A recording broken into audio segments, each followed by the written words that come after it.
digested properly so that this can enter into a bloodstream and can be converted as a energy, or the body parts needs, the cells needs fat to form the structure, proteins to be to form the structure. So how it is all been absorbed.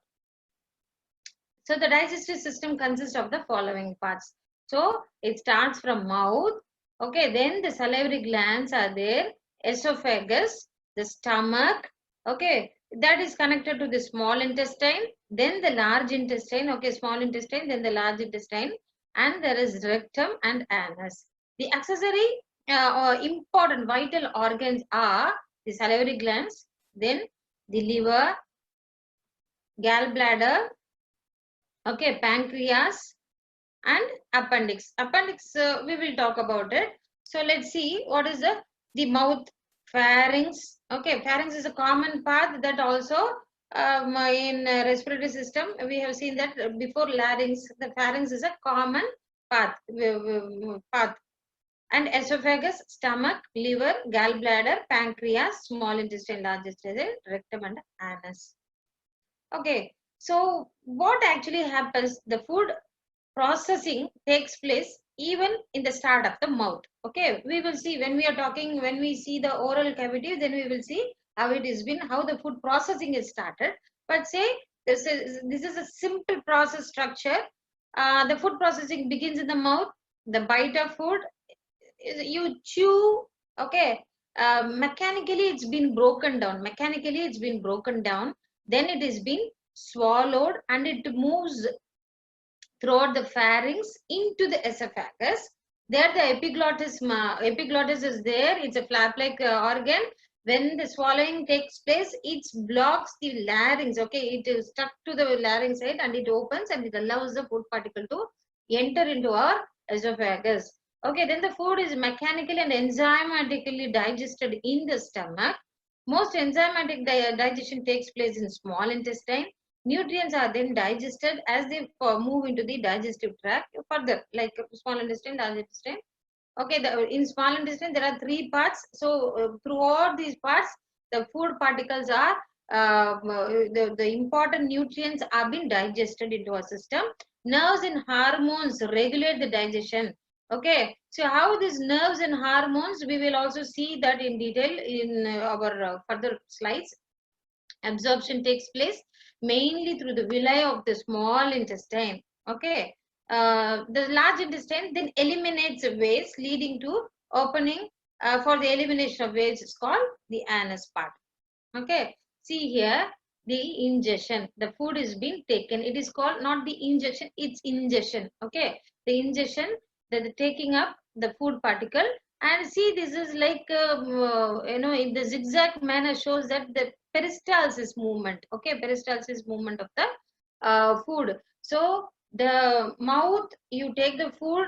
Okay, the salivary glands secretes the saliva, and also the food is being masticated by our teeth. That is ripped, and it's ripped and it's been chewed up. It's been broken into. It is actually broken into very small parts, and you literally grind. Whatever the food we take, we literally grind. We cannot swallow it as such, because then the absorption will be very slower, or this may lead to any improper digestion. Okay, indigestion, like that. So the ingestion and the peristaltic movement of the food is taken place. It after the passage of pharynx. Okay, after that is called the swallowing. Then when the food particle enters into the esophagus, this is not voluntary anymore. So until the mastication, swallowing up, and okay, these all up to the voluntary action, you do it. When after entering into the esophagus, it is not voluntary anymore, it is involuntary. Peristaltic movement, that is the propulsion. Okay, so the mechanical digestion happens here. Mechanical digestion, that is chewing, churning, and segmentation. Okay, that happens in the small, only chewing happens in mouth. Then the propulsion, that is swallowing, and peristaltic movement throughout the esophagus, and also in the small intestine, that the peristaltic movement continues. So chemical digestion, where the chemical digestions are taken place. One is in stomach. Okay, the starting of small intestine. Okay, throughout the small intestine, the chemical digestions are taken place, and the absorption is also high in the small intestine. Okay, from the small intestine only the absorption has been taken through the blood vessels. Then the large intestine, where the first it enters as a mix up of with a lot of water and the waste products. Then the water has been reabsorbed in the large intestine segment, and literally a solid waste material has been removed, and it is through the defecation from the anus part, it has been removed from the body. So let us, before going to get ready, we'll see what are the functions of digestive system. First is the ingestion. So when you are asked what is the parts of, when you are asked as a question what is the anatomy, or I draw the parts of digestive system, you have to draw those pictures shown in the beginning. Okay, this is the beginning, and you're going to write what are all the functions. Okay, first is ingestion, then the digestion, okay, secretion, absorption, and elimination. So what is ingestion? As we talked earlier, oral cavity allows food to enter into the digestive tract. Okay, since it's a continuous connected tube-like structure, it is called the tract, digestive tract, and have mastication process is happening, and then the resulting food bolus is swallowed. Food bolus is swallowed. Digestion, one is mechanical digestion, another one is chemical digestion. What is mechanical digestion? It's a muscular movement of the digestive tract. Okay, but physically it's broken down, breaks down food into smaller particles. So through your mainly through the oral cavity, and also even in the stomach, it's broken down into smaller particles. So the chemical digestion, hydrolysis reaction aided by enzymes, mainly in the stomach and intestine. So the chemical digestion happens only in the stomach and small intestine. Chemically broken down particles are, that is the finer particles. The proteins has been broken down into amino acids, simple amino acids like carbohydrate, the starch, and whatever that polysaccharide or disaccharide, whatever, it brokens down to monosaccharide, that is a simple sugars, and it enters into the bloodstream for making energy. You know, carbohydrate is for the energy, protein is for energy and building the, okay, building blocks of the body, and fat is always very useful in the structure formation of the cells, and also some of the process for of the body. Okay, so the secretions. Next, enzymes and digestive fluids secreted by the digestive tract by the accessory organs and facilitates the chemical digestion. So the for the chemical digestion, there are need of lots of enzymes or some secretions, digestive fluids are needed. So this helps, these accessory organs helps in secretion of these things, absorption, passage of the end products, and it has been absorbed into the blood. Elimination, undigested material will be released through the rectum and anus by defecation. Okay, organization of digestive system. So digestive system are divided into two main groups. One is gastrointestinal tract and accessories. See, what that is the same content we are discussing in multiple slides, because you want to, I want you to understand completely about the digestive system. It is not that you we eat a food and it just goes off. We don't know much of the, actually when we are healthy, we don't feel how the food enters. Only that, you know, because through the, you know, taste and smell, everything, you enjoy the food and send it inside, then we will completely not know much about. But when you have a stomach pain, or when you feel a retching, that is vomiting like symptoms, then you will know where when the pain, colic pain starts, then we will understand how important these parts are. Then we will really we will feel where the pain originates from. So I'll tell you that organs of the digestive system are divided into two main groups. One is the complete GI tract and the accessory structures. GI tract is continuous tube extending through the ventral cavity, from the mouth to anus. It consists of the mouth, oral cavity, oropharynx, esophagus, stomach, small intestine, large intestine, rectum, and and as accessory structures that are very important to the digestive system, because otherwise you put the food and it will come out as such. Okay, the nutrients of the food, it is not, we always eat for the nutrients. Okay, we always for the nourishment. It is not only for the taste, but it is, I think, the God has created us in a better way, that even not like any other animal, we just have a very good taste. And multi cuisine we can see all around the world. People are very they are working for the how to prepare the food very tasty and look fine, so that I think this is a gift of God. We could say that, not merely that we swallow something and just comes out. So the accessory structures are very important to masticate, starting from mastication and aiding some of the secretory glands. Okay, to make the chyme break down the products and to be to absorb the nutrients from what we take. Mouth. See, always, see, we don't worry about the nutrients always. That is what happening. We don't know what is there. We don't know every day whether we are consuming a proper amount of magnesium, any of the minerals, even minerals, vitamins, water. We don't consider many of the things. Okay, but think of that our GI tract. Think of our GI tract, because whatever the food we intake, it automatically takes up the important nutrients what we have to our body needs every day, and the waste is been removed properly. So it is always an important aspect. At least by now, in this COVID pandemic, we will understand. Now we understand that how important the food what we are taking, because only the immunity gives us the support to fight to any of the diseases. One thing is that the immunity comes from what the food you are taking.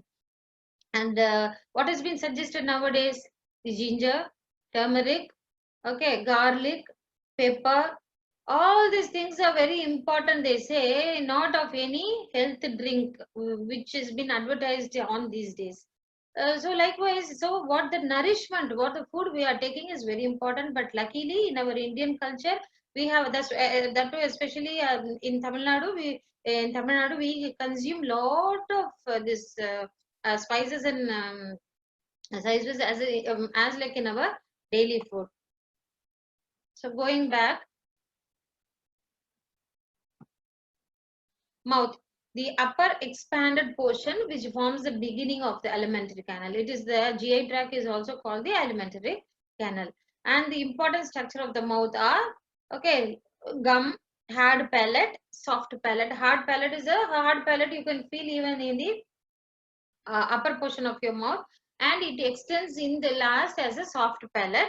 Okay, and the teeth are attached to it, gum is there, tongue is there, okay, molar is there. There are different varieties of teeth, and we will see in next slides. Okay, the lips and cheeks keep the food from between the teeth during the mastication process. And okay, in the buccal glands means oral cavity. Buccal glands lining of the mouth produces the saliva, which helps the food to be masticated properly, given moisture. You think of mouth without any secretion, that is very, we can't live like that. So the saliva helps to moisten our oral cavity always. So tongue lie in the floor of the mouth, and it is attached to hyoid bone. Hyoid bone, I hope you remember that hyoid bone. It is the only single bone which is not attached to any other bones, and it is attached by some of the supportive muscular tissues around it. Okay, tongue contains root which has the blood vessel, which has a good supply of blood vessel and nerves passage.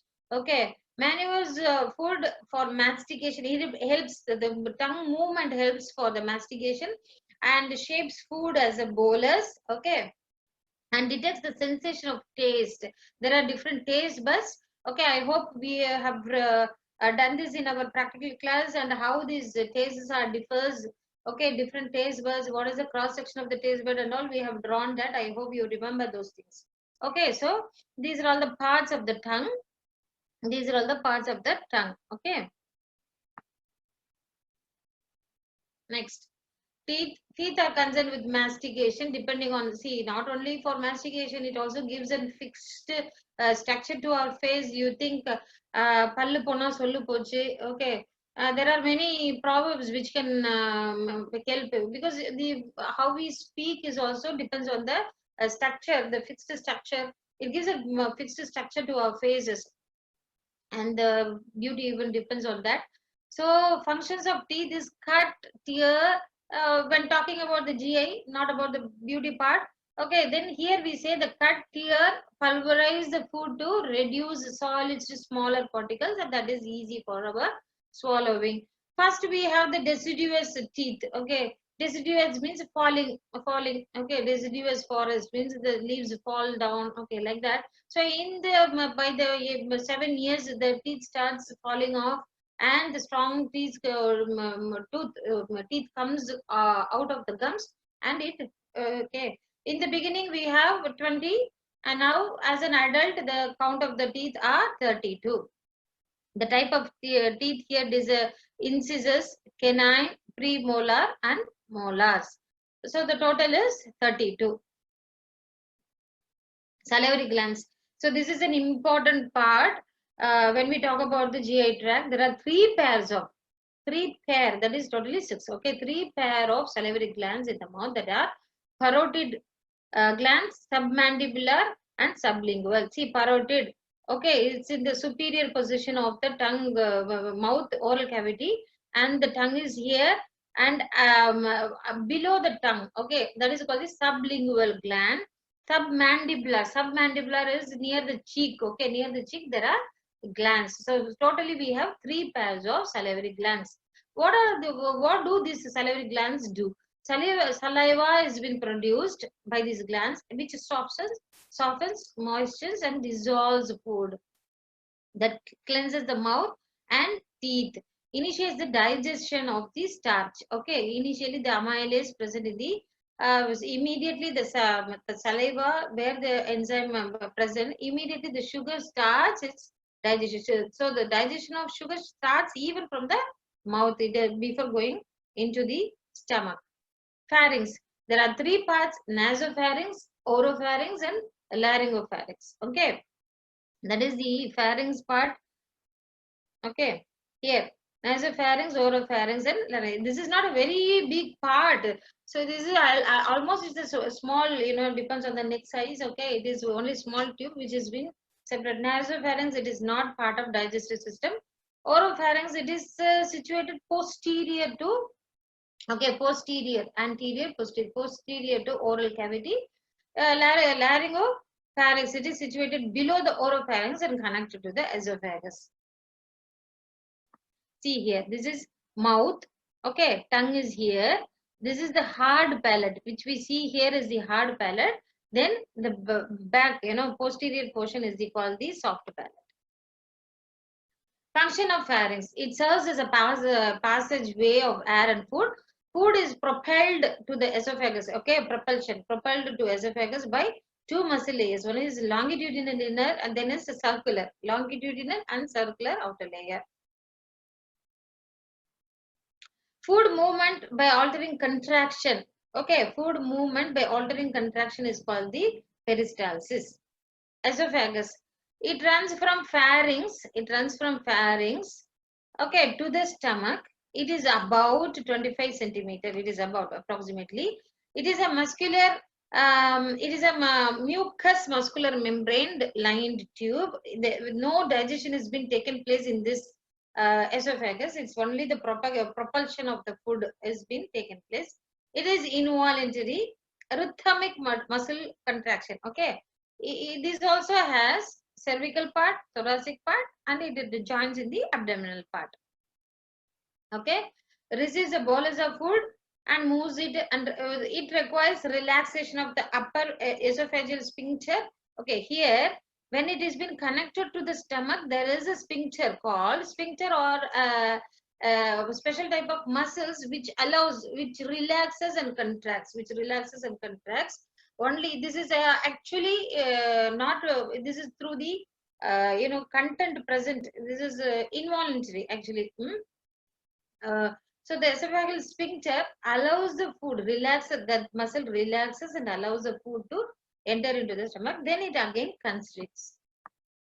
So the peristaltic and segmentation, this is very important part of the how food is being processed. Okay. So see, the contraction takes place and here the relaxation. So this is how contraction, relaxation. Before the bolus of food, there is a contraction and down. See, this is how the propulsion of the food, peristalsis movement has been taken place. So are we really doing this? We are not doing this. Actually, this is involuntary. So how it is been controlled? When there is a food, how it identifies, how the propulsion movement is taking place, and why it is not coming up. This, as we say, said that this peristaltic and esophageal sphincter. That's how the stomach content is not sent back forth again to our throat. Sometimes this happens. Sometimes we say the esophageal reflux disease.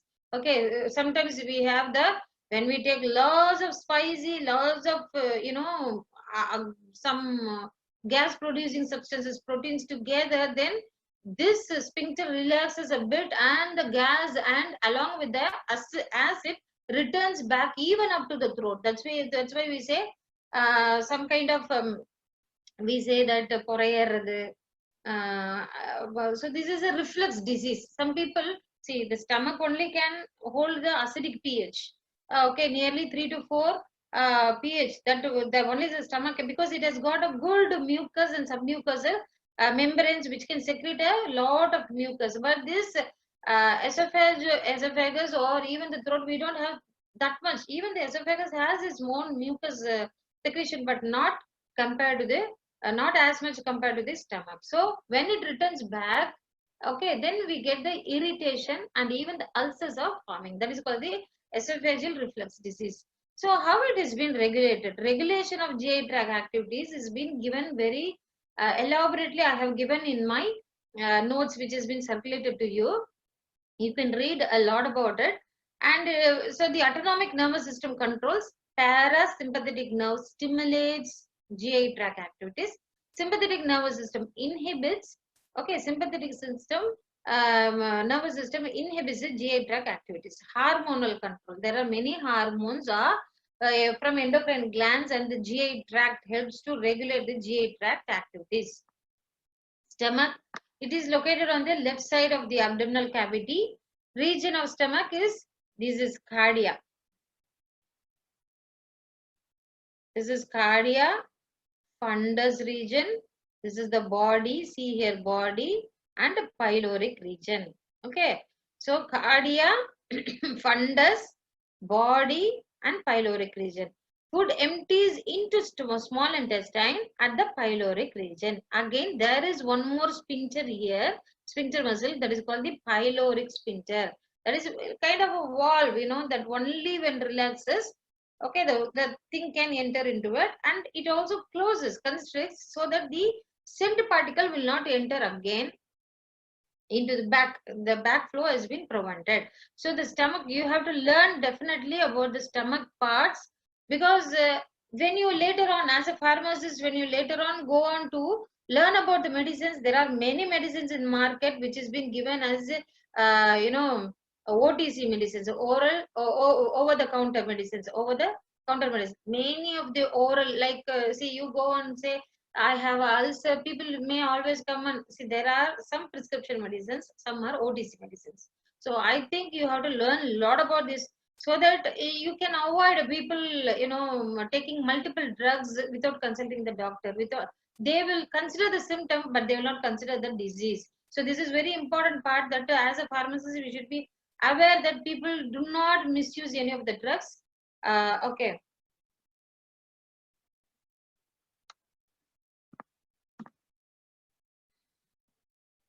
Functions of stomach: mixing waves combine saliva, food, and gastric juice, activates pepsin, initiates protein digestion, kills microbes in food.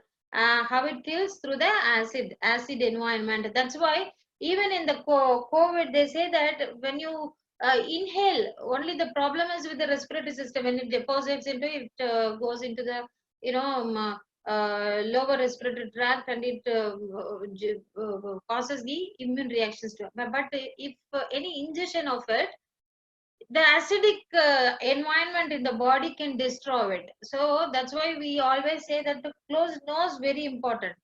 But the good thing is that the microbes have been destroyed in the acidic environment. Okay.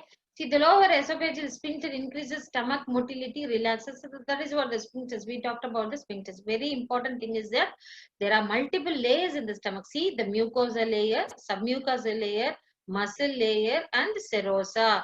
Okay. These are all the layers of the body which produces purulent mucus to mix with the. See, we choose. No, not only the vegetarian smaller things we consume. We consume a lot of meat, and it's all been digested. See, then how the pH, how the chyme, how the pH works to digest all this hardened, even part of thing we consume.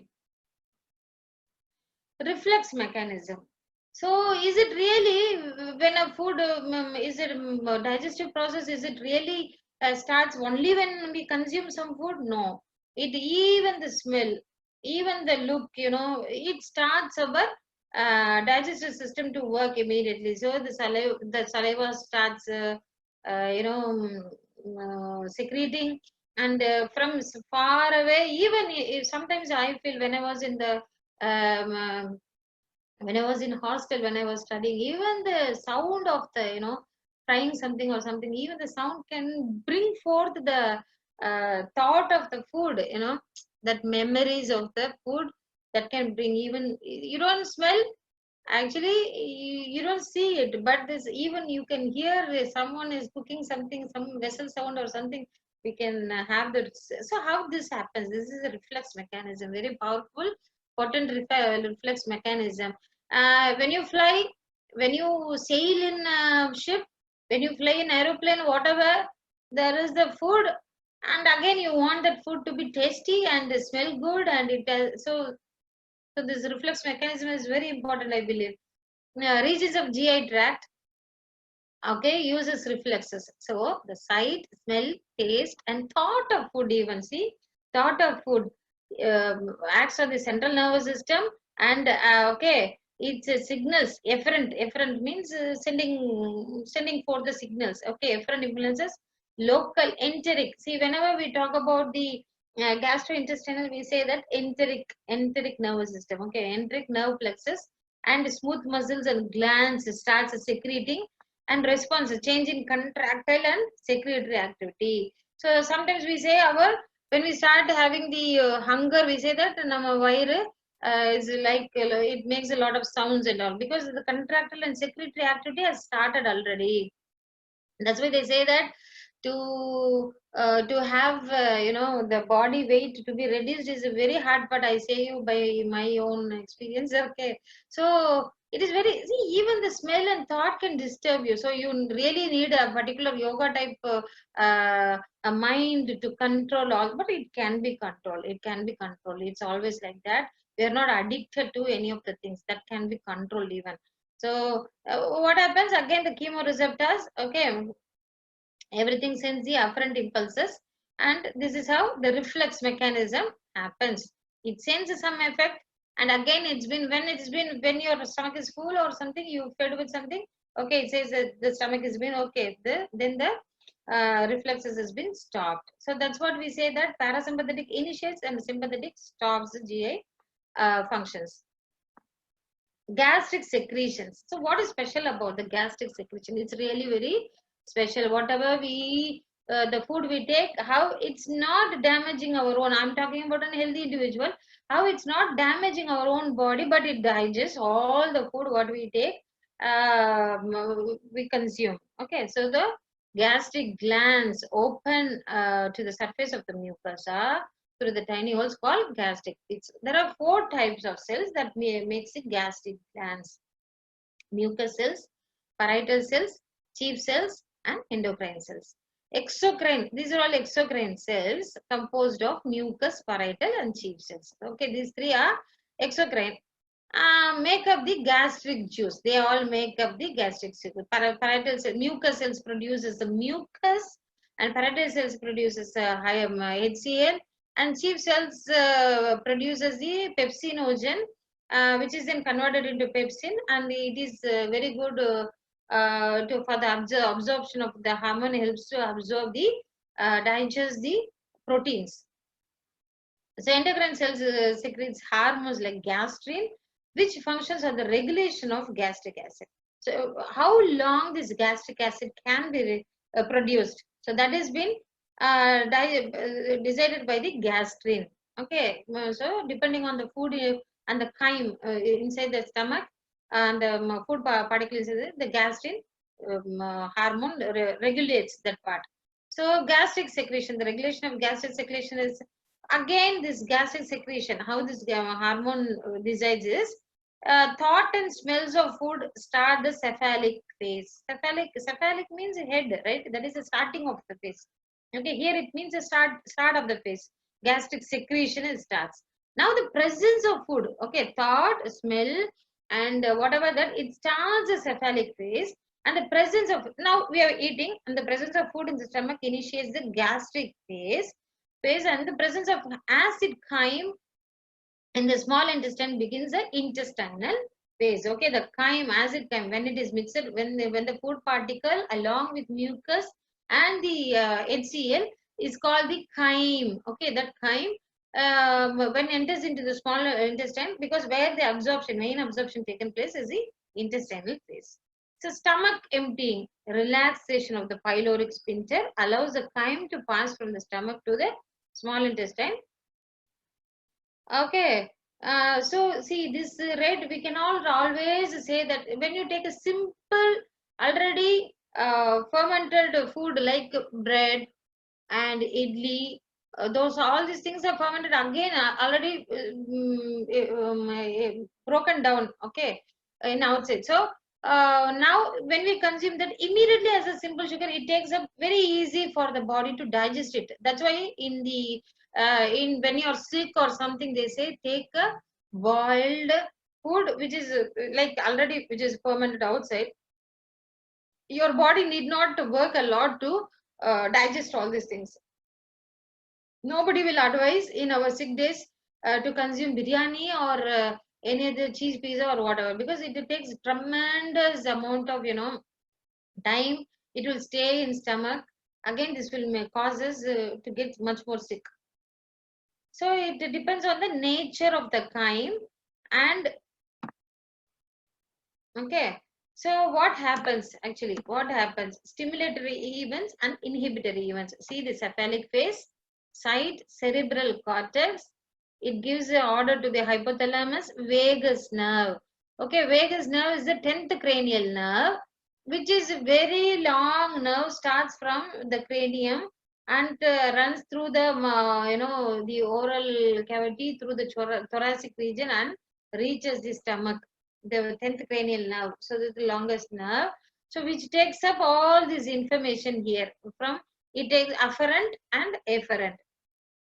So it's, these are all the stimulatory. I'll send you again the PPT to you. You can look into very detail of that, and it is a very good presentation. You can write in your exams as like that. So this will you can make it as a small parts. So the whole cannot be drawn. So whereas you split it like cephalic phase, gastric phase, and intestinal phase, you split it and write it up. So the vasovagal reflexes and medulla vagus through the vagus nerve. Again, when the stomach is full or something, then it the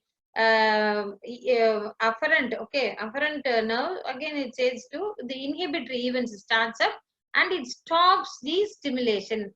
Then the gastric secretions, everything stops and it's been emptied. Okay, so what are all the here like stimulatory, we have already discussed the food and chemicals and presence of something and all. Inhibitory, we'll see loss of appetite and depression, cerebral cortex. That's why they say even our own these depression and when we are sick and everything really alters our digestion process also. So cerebral cortex, lack of stimulatory impulses, parasympathetic center, Again, excessive acid, less than 2, G cells, the gastrin secretion declines. Now the gastrin, that is G cells, they say gastrin cells. They say that, okay, there is already the acidic, the environment is very acidic. Now it cannot produce, the body cannot produce HCl, so it stops the gastrin secretion. Emotional upset, okay. One thing is, the emotional upset can lead to binge eating and also less eating. Some people less eating. Even some people they go for binge eating, like they take enormous amount of food. I think many of us fall in that. Okay, extension of duodenum. Then see enterogastric reflexes. Okay, stimulate and inhibit. Okay, the dotted lines are for inhibition activity. So you just go through this very elaborately. Even that is given in our notes clearly. Major gastro, let's see for only one slide. What are the major hormones? Gastrin hormone, somatostatin, okay, gastric inhibitory, cholecystokinin secretory. So majorly, why all these things are there? One is for the gastric acid and pepsinogen secretion, inhibits the secretions, okay, stimulates the secretion, inhibits the secretion, okay, to observe the carbohydrates are broken into simple sugars and proteins are broken into simpler amino acids. Okay, fats are very fine lipids so that it can be absorbed into our body. Okay, so in the motility, to increase the motility or decrease the motility, to absorb water and moisten the whole GI tract. Okay, stop. So like that, if you see the major activities, so the learning about all these things are very important. Actually, motilin, okay, gastrin releasing peptide. So these are all the things you have to learn so that the major activity, what it does to the GI tract, we can understand very clearly. Well, so hormone and its location, stimulate. I hope you all did one assignment in your last days. Okay, that was found to be good. So stimuli and release. What has been released and major activity. Even people who lack, okay, somatostatin and all, they will be given. They will be given as a this thing so that their GI tract can work better. So what is liver? The another important part is this is the very largest organ of our body. It is reddish brown in structure. Whenever we say reddish brown, it means that the vascular, that is the blood supply to the organ is very high. Okay, it's located in the upper right quadrant of the abdominal cavity. Liver is highly vascularized, enclosed in a fibrous capsule and divided into majorly two lobes. Okay, the blood supply portal, we say that the hepatic artery and portal vein. This is very important organ. It stores excess glycogen. The sugar molecules has been stored as glycogen, iron, okay, vitamin A, B12 synthesis. It can also store 200 to 400 ml of blood. Liver role in digestion is the formation of bile. What is a bile? It is an yellowish green like liquid that hepatic cells continuously secrete. Lobule. Okay, it's a lobule. When we cross-sect the liver tissues, we can see lobules. The cells will be like an lobules, and the lobules will secrete all this bile. Okay, bile emulsifies the fat. The fat has been emulsified. When you beat a fat, you see the whitish color formation. That is the emulsification. Emulsifies the fat and absorbs the fatty acid. Important carbohydrate metabolism, where the hepatic cells conduct glycogenesis, converting glucose into glycogen. Glycogenolysis, like when there is a need of sugar particles, then this glycogen stored in the liver has been broken down and released into the glucose. This is what happens when we are fasting or when the people are very sick. This glycogenolysis happens and it gives up the glucose to the body. Also, lipid metabolism, it produces the bile and oxidizes the fatty acid.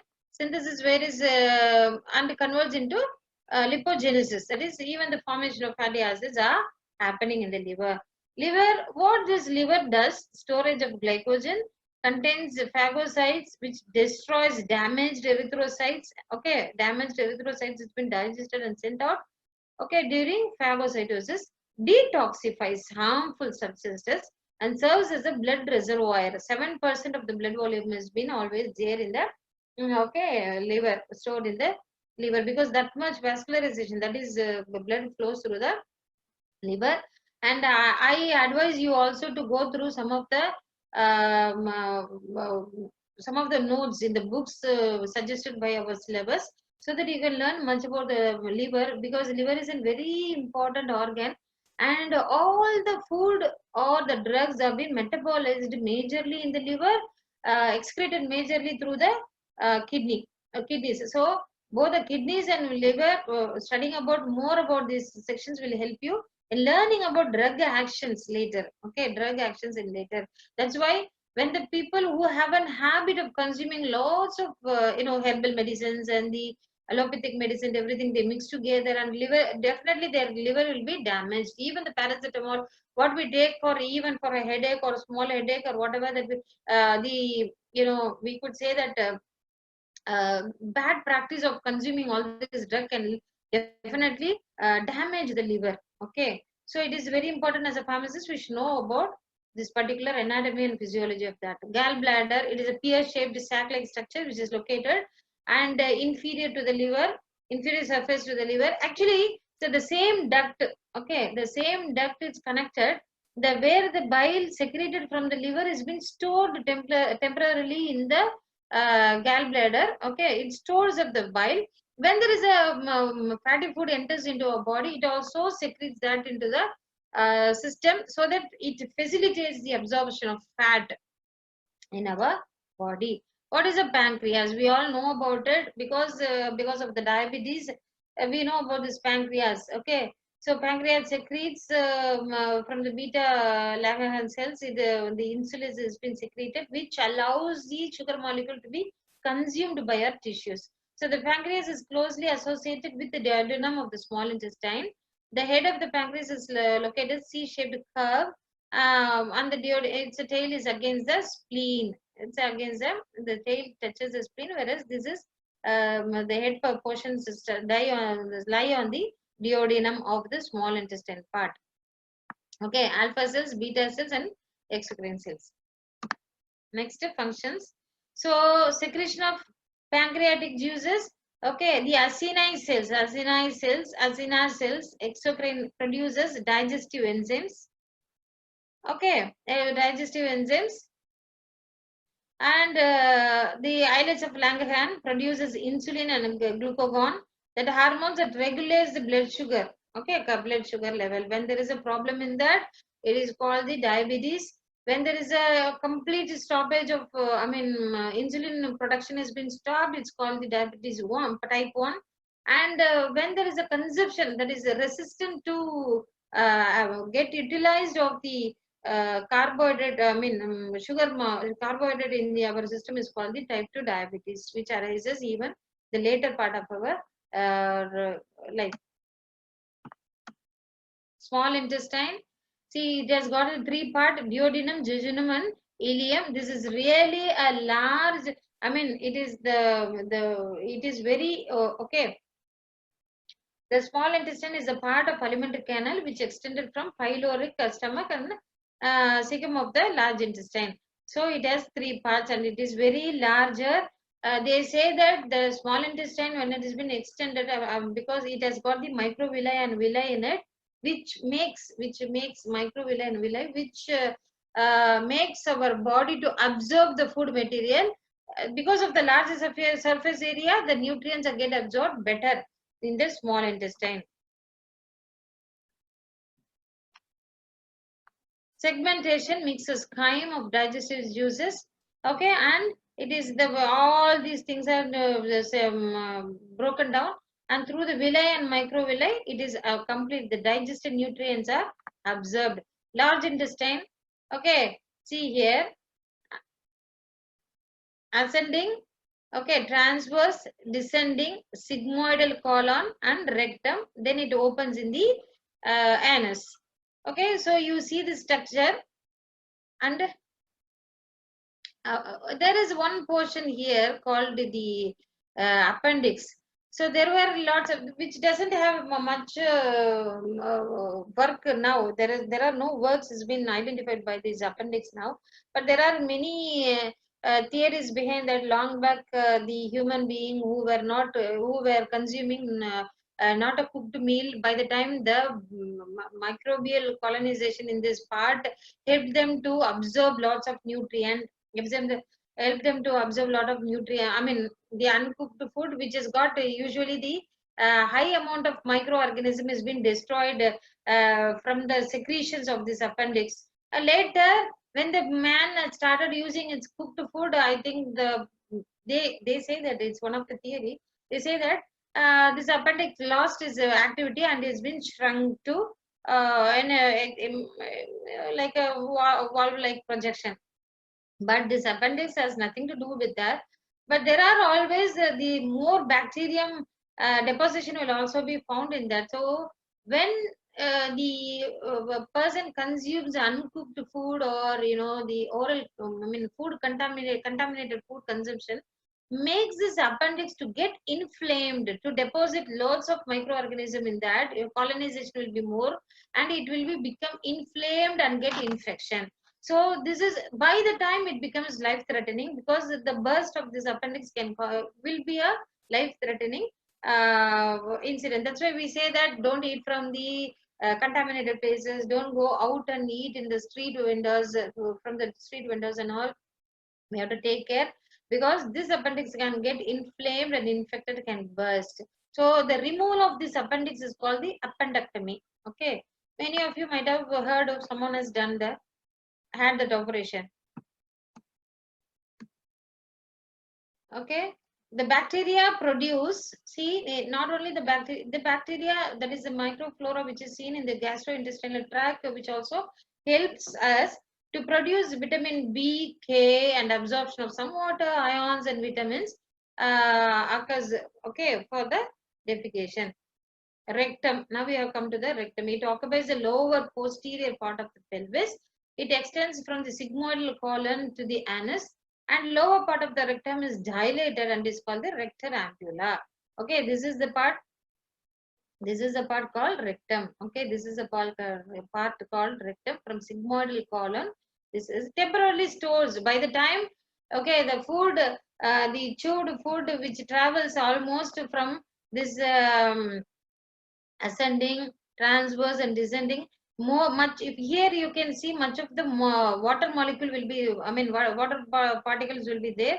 Later when it travels, almost much of the water has been reabsorbed, and when it reaches the sigmoidal and rectum, it is almost a solid which is about to be removed from the body through defecation.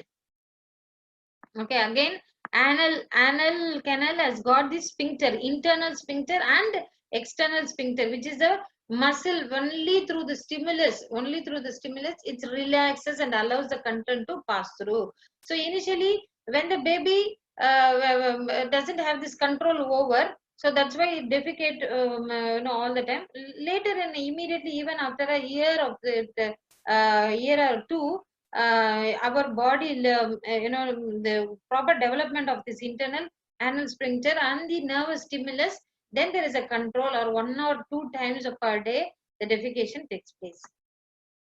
Okay, rectum is the final step, and the feces is excreted out. The electrolytes such as sodium, potassium chloride have been absorbed. So this is very important to retain in our body the essential electrolytes. Indigestible food materials have been decomposed anaerobic bacteria, okay, are decomposed by anaerobic bacteria and are sent. The stool, the fecal matter. The stool is thickened by absorption, resorption of okay, water in the during this in the large intestine mixed up with the mucus. So anus is the, again, this is the part we have talked about. This the sphincter is under voluntary control. The sphincter is voluntary control. Sometimes it goes involuntary, because maybe the pressure inside the rectum is, if it is more, and although the movement, if it is an uncontrolled movement, then it can go involuntary. So most common what are the diseases of the digestive tract. So see, I will always say when we talk about the CVS system, cardiovascular system or something, we say, oh, this is very important. Talking about a brain, talking about heart, that all very important. Whereas talk about the GI tract, we don't think that it is very important. But as I worked in CMC, I have seen many people, being a student there in the CMC, I have seen that the gastroenterology department has got the most suffering people there, the enlarged spleen and the liver. So this is actually a simple thing, as like see some of the other factors, immodifiable factors, we can't do anything. Whereas when pertaining to GI tract, it is always the lifestyle and the food what we take, actually diet and lifestyle, and the mental thing. Obviously, when we are so stressed, when we go to our exams or interviews or whatever, we'll be so tensed. By the time we can feel our motility and contractile is really very high, and we suffer even the constipation or loose stools, sometimes loose motions, okay, loose stools, everything we will feel. So this is how powerful our nervous system that controls the GI tract. So taking up divided meals, nourished food, more fiber food, and water. Okay, this all definitely resolves because all the initially the GI tract repairs itself. Okay, repairs things by itself. Okay, so immediately when you go one or two times a loose stool, immediately we don't need to take uh, any drugs which can arrest the motility, because see, whichever is the unwanted foreign substance that has entered into our body, the body wanted to be eliminated out. So that's why the symptoms work better. So we have to allow, but it should not even be too late to get medical attention. So it is always advised that there should be a proper exercises to the stomach, and the food, diet, lifestyle, sleep, and stress manage pattern. We can definitely resolve all this problem. And I have seen even some of the students, they have produced the gastro esophageal reflux disease because of the over tension they take during their examination times. Okay, stomach gastritis. Okay, gastritis, peptic ulcer, and duodenum, chronic duodenitis. So itis, inflammation. Okay, that is been taken in duodenum, peptic ulcer, pancreas, chronic pancreatitis, intestine, ulcerative colitis, and Crohn's disease are autoimmune diseases. Sometimes they are autoimmune diseases when the body itself starts, these conditions. It's a very, very suffering conditions which are treated with immunosuppressant drugs along with the motility drugs. So what are the common signs we see? Vomiting or diarrhea, change in appetite, flatulence, which is the, flatulence is the excess, the gas production. Okay, blood and mucus in the feces, constipation, weight loss, abdominal pain, or the common signs. Okay, the common symptoms. So, depending on the not only by seeing the symptom, we cannot definitely conclude the diagnosis. And as a pharmacist, we don't do diagnosis at all. Okay, but we learn about it. We know it. Only the doctor diagnoses, and we do concentrate only on the drug part. So, which are all the drugs that can be, this in later classes you will study about it. Ingestion of solid food causes distress, and but liquids do not. Okay.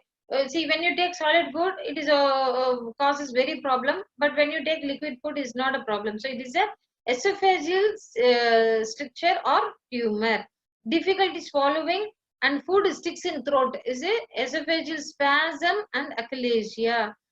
So this is a possible disorder. There are still more tests has to be done, and physical examination by the doctor has to be done to confirm the diseases. So epigastric pain. That epigastric pain is the antrum part of the stomach. That is nearly the end of the esophagus and start of the stomach. You will feel very burning sensation even while eating or soon after the intake of food. There is a gastric ulcer. Pain 2 to 5 hours after a meal and release after eating. This is duodenal ulcer. Okay, abdominal pain. This is pancreatic after ingesting fatty meal. After ingesting a fatty meal, ingestion of a fatty meal, the abdominal pain starts and it's very severe. Okay, even it extends to the back of the back. That is even the so pain can be felt in the back thoracic region. So this is pancreatic and biliary tract diseases, cramps, distension, flatulence after drinking milk, lactulose intolerance. But in a, we don't see much lactulose intolerance among with us. But some countries there are more people which they have the lactulose intolerance. They cannot digest and get absorbed because of their genetic this thing lack of enzymes.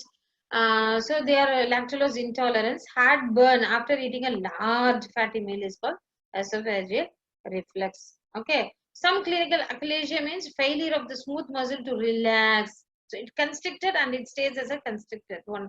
Cholecystitis, inflammation of the gallbladder. Cholithiasis, stones in the gallbladder. Cholestasis, blockage of bile. Gallbladder, from gallbladder the bile is not being flown. Cirrhosis is the shrinkage, okay, of the liver cell. Okay, diverticulate is inflammation of small pouches and sometimes common lining of the wall of the colon.